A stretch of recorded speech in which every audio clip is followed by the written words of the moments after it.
ऋषि बोले, हे महामते, भक्तजनों की रक्षा करने वाली महाकाल नाम से विराजमान ज्योतिर्लिंग के महत्व का पूर्ण वर्णन कीजिए। सूची बोले, हे ब्राह्मण, भक्तों की रक्षा करने वाली महाकाल नाम ज्योतिर्लिंग का भक्ति वर्धक महात्म्य आदर पूर्वक सुनिए। उज्जैनी नगरी में चंद्रसेन नामक एक महान राजा था, जो सभी शास्त्रों की तात्पर्य को तत्वतः जानने वाला शिव भक्त तथा जितेंद्रिय था।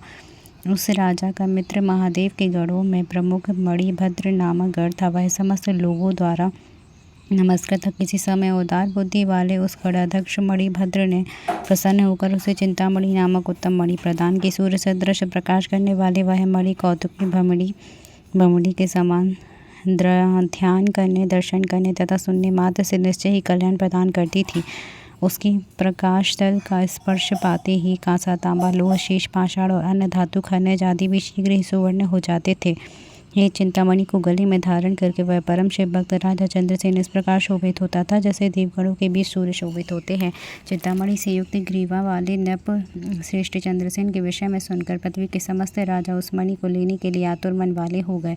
उन मूर्ख एवं मत्सर ग्रस्त राजाओं ने देवलब्ध उस मणि को अनेक उपायों के द्वारा चंद्रसेन से मांगा, किंतु हे ब्राह्मण, महाकाल में दृढ़ भक्ति रखने वाला वह चंद्रसेन ने सभी राजाओं की याचना निष्फल कर दी। तब राजा चंद्रसेन इस प्रकार तिरस्कृत हुए। सभी देशों के समस्त राजाओं ने खलबली मचा दी। इसके बाद वे सभी राजा चतुरंगिणी सेना से युक्त होकर उस चंद्रसेन को युद्ध में जीतने के लिए भली भांति उद्यत हो गए। आपस में मिले हुए उन सभी राजाओं ने एक दूसरे को संकेत से अपना मनोभाव समझाकर बहुत सारे सैनिकों के साथ मिलकर उज्जैनी के चारों द्वारों को घेर लिया। तब अपनी नगरी को समस्त राजाओं के द्वारा घिरी हुई देखकर वह राजा उन्हीं महाकालेश्वर की शरण में गया। वह राजा निर्विकल्प होकर तथा निराहार रहकर दृढ़ निश्चय पूर्वक एकाग्रचित्त दिन रात महाकाल का अर्चन करने लगा। इसके बाद महाकाल भगवान शिव जी ने प्रसन्नचित्त होकर उस राजा की रक्षा करने के लिए जो उपाय किया उसे आप लोग आदरपूर्वक सुनिए। हे विप्रोस, इस समय कोई ग्वालन बालक सहित उस उत्तम नगर में घूमती हुई महाकाल के निकट पहुंची। 5 वर्ष की अवस्था वाले बालक को लिए हुए वह विधवा ग्वालन राजा के द्वारा की जाती हुई महाकाल की पूजा को आदरपूर्वक देखने लगे। राजा के द्वारा की गई उस आश्चर्यजनक शिव पूजा को देख करके शिव जी को प्रणाम करके वह पुनः अपने शिविर में लौट गई। यह सब अच्छी तरह देखकर उस गोपीपुत्र ने कौतूहलवश उस शिव पूजन को करने का विचार किया। उसने अपने शिविर के सन्निकट किसी दूसरे सोने शिविर में अत्यंत मनोहर पाषाण लाकर भक्तिपूर्वक उसे स्थापित किया और गंध, आभूषण, वस्त्र, धूप, दीप, अक्षत आदि कृत्रिम द्रव्यों से शिव जी का पूजन नैवेद्य भी चढ़ाया। पुनः मनोहर बिल्वपत्रों पुष्पों द्वारा पूजन कर अनेक प्रकार का नृत्य करके शिव को बार बार प्रणाम किया। उसी समय उस ग्वालिन ने शिव भक्त से आसक्त हुए श्रेष्ठ मन वाले अपने पुत्र को स्नेह से भोजन के लिए बुलाया। जब शिव भक्ति में सने हुए चित्ते वाले उस बालक ने बार बार बुलाए जाने पर भी भोजन की इच्छा नहीं की, तब उसकी माता वहां गई। आंखें बंद किए हुए उसे शिव जी के आगे बैठा हुआ देखकर उसका हाथ पकड़कर खींचा, क्रोधपूर्वक मारा। किंतु खींचने और मारने पर भी जब उसका पुत्र नहीं आया, तब उसने शिवलिंग को दूर फेंक कर उसकी पूजा को नष्ट कर दिया। इसके बाद हाय हाय कहकर दुखी होते हुए अपने पुत्र को छिड़क कर क्रोधयुक्त वह ग्वालिन पुनः अपने घर में प्रविष्ट हो गई। तब वह बालक माता के द्वारा भगवान शिव के पूजन को नष्ट किया गया देखकर देव इस प्रकार कहकर चीखने लगा और पृथ्वी पर गिर पड़ा। इसके बाद शोकाकुल होने के कारण वह सहसा मूर्छित हो गया। फिर 2 घड़ी बाद चेतना से आने पर उसने अपने पुत्रों को दोनों नेत्र खोले। शिव जी की कृपा से उसी क्षण वहाँ पर महाकाल का सुंदर शिविर देवालय बन गया, जिसे वह बालक ने देखा। उस शिवालय के स्वर्ण में बड़े बड़े दरवाजे थे, उसमें सुंदर किवाड़ और बंदरवाल लगे हुए थे और वह बहुमूल्य इंद्रनील मणि और तथा उज्ज्वल हीरे की वेदी से सुशोभित हो रहा था।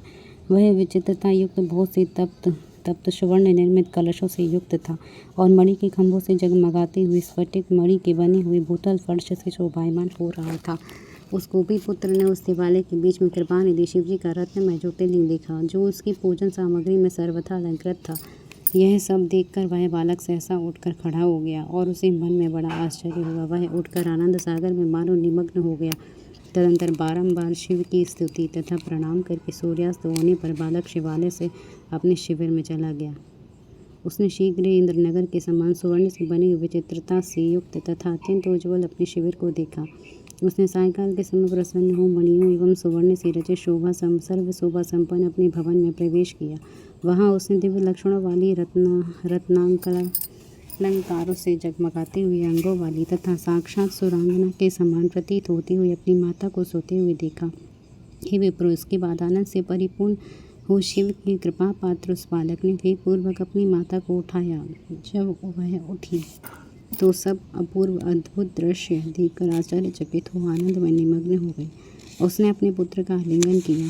तब अपने पुत्र के मुख से गिरिजापति की संपूर्ण कृपा को उस ग्वालिन ने उस राजा को निरंतर भगवान शिव का पूजन कर रहा था सारा वृतांत बताया। नियम समाप्त होने के बाद राजा ने रात्रि में वहां सहसा आकर शिव को प्रसन्न करने वाले गोपिका पुत्र के उत्तम प्रभाव को देखा। अमात्य पुरोहित सहित वह धैर्यशाली राजा यह सब देखकर परमानंद सागर में डूब गया। वह राजा चंद्रसेन प्रेम से आंसू बहाता हुआ शिव नाम का उच्चारण करता हुआ प्रेम पूर्वक उस बालक का आलिंगन करने लगा। ये ब्राह्मण, उस समय वहाँ बहुत उत्सव हुआ। सभी लोग आनंद से विभोर हो शिव जी का कीर्तन करने लगे। इस प्रकार अति अद्भुत लीलाओं वाली शिव जी के महात्म्य को देखने से आनंद मग्नपुर वासियों को की रात्रि क्षण मात्र की भांति बीत गई। इसके बाद युद्ध के लिए नगर को घेरकर स्थित हुए राजाओं ने प्रातःकाल होते ही अपने गुप्तचरों से यह समाचार सुना।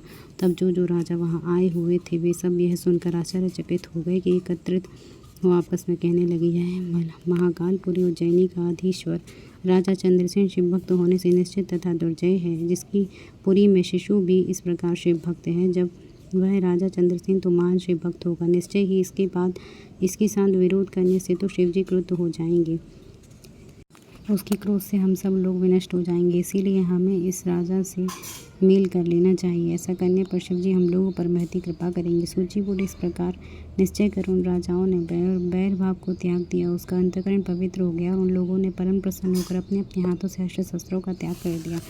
उन राजाओं ने महाकाल की रमयपुरी में प्रवेश किया और चंद्रसेन की आज्ञा लेकर महाकाल का भलीभांति पूजन किया। इसके बाद वे सभी राजा ग्वालिन के घर गए और दिव्य तथा महान समृद्धि वाले उसकी भाग्य की प्रशंसा करने लगे। चंद्रसेन के द्वारा उन राजाओं की अगवानी तथा भलीभांति पूजा किया जाने के उपरांत उसके द्वारा प्रदत्त बहुमूल आसनों में बैठे हुए वे राजागण शिवजी की महिमा को देखकर अत्यंत विस्मित तथा प्रसन्न हो गए। गोपपुत्र पर हुई कृपा से प्रसन्न उत्पन्न हुए शिवालय तथा उसमें प्रतिष्ठित शिवलिंग को देखकर शिवजी के प्रति उनकी अगाध श्रद्धा हो गई। तब शिवजी की कृपा प्राप्त करने की अभिलाषा वाले उन सभी राजाओं ने प्रसन्न होकर उस गोप कुमार की बहुत सी वस्तुएं दी। उन राजाओं ने समस्त देशों में जो बहुत से गोप रहते थे उन सबका उसे राजा बना दिया। इसी बीच सभी देवगणों से पूजे द्वारा राधापति तेजस्वी हनुमान जी वहाँ प्रकट हुए। हनुमान जी के प्रकट हो जाने से सभी राजा आश्चर्यचकित हो गए और वे सभी उठकर भक्ति भाव समन्वित तो प्रणाम करने लगे। उसी बीच उन सभी के बीच में विराजमान हनुमान जी उनसे पूजित हो गोपुत्र आलिंगन राजाओं के द्वारा की ओर देखकर यह कहने लगे। हनुमान जी बोले, हे राजाओं, आप सभी लोग और दूसरे देहधारी भी सुने। जो भी शरीरधारी प्राणी है उनका शरणागत तथा शिव के अतिरिक्त कोई और नहीं है। इसी प्रकार इस गोपपुत्र ने भाग्य से शिव पूजा को देखकर बिना मंत्र के कल्याणकारी शिव का पूजन कर उन्हें प्राप्त कर लिया है। शिव जी का यह श्रेष्ठ भक्त गोपों की कीर्ति को बढ़ाने वाला होगा। इस लोक में संपूर्ण भोग भोकर अंत में मोक्ष प्राप्त करेगा। इसके वंश की 8वीं पीढ़ी में महायशस्वी नंद नामक गोप उत्पन्न होंगे, जिनके पुत्र रूप में श्री कृष्ण नाम से साक्षात नारायण ही अवतीर्ण होंगे। आज से लेकर यह गोप कुमार इस लोक में श्रीकर नाम से महती लोक प्रसिद्धि प्राप्त करेगा। सूची बोली, ऐसा कहकर अंजनी पुष्प अवतार कपीश्वर हनुमान जी ने सभी राजाओं चंद्रसेन को कृपा दृष्टि से देखा। इसके बाद उन्होंने बुद्धिमान गोपुत्र श्रीकर को प्रेम पूर्वक शिव जी को प्रिय लगने वाले शिवाचार का उपदेश दिया। हित्र जो उसके अनंतर अति हर्षित हुए। हनुमान जी सभी राजाओं चंद्रसेन श्रीकर आदि को देखते देखते वही अंतर्धान हो गए। इसके बाद चंद्रसेन के द्वारा सत्कृत हो प्रसन्न हुए सभी राजा उनसे आज्ञा लेकर अपने अपने स्थान को चले गए। परम तेजस्वी श्रीकर भी हनुमान जी से उपदेश पाकर सर्वज्ञ ब्राह्मणों के साथ से पूजन करने लगा। महाराज चंद्रसेन तथा गोपपुत्र श्रीकर दोनों ही बड़ी प्रीति से महाकाल की उपासना करने लगे। कुछ समय के बाद वह श्रीकर तथा राजा चंद्रसेन भी महाकाल की आराधना कर परम पद को प्राप्त हुए। इस प्रकार महाकाल नामक ज्योतिर्लिंग सज्जनों को शुभ गति देने वाला, सभी दुष्टों का वध करने वाला, कल्याणकारी तथा भक्तों के ऊपर दया करने वाला है। हे इंद्र, मैंने अत्यंत पवित्र गोपनीय सभी प्रकार के सुखों को देने वाले, स्वर्ग को प्रदान करने वाले, शिव में भक्ति को बढ़ाने वाले इस आख्यान का वर्णन किया। जय जय श्री शिव महापुराण। हर हर महादेव, हर हर महादेव, हर हर महादेव।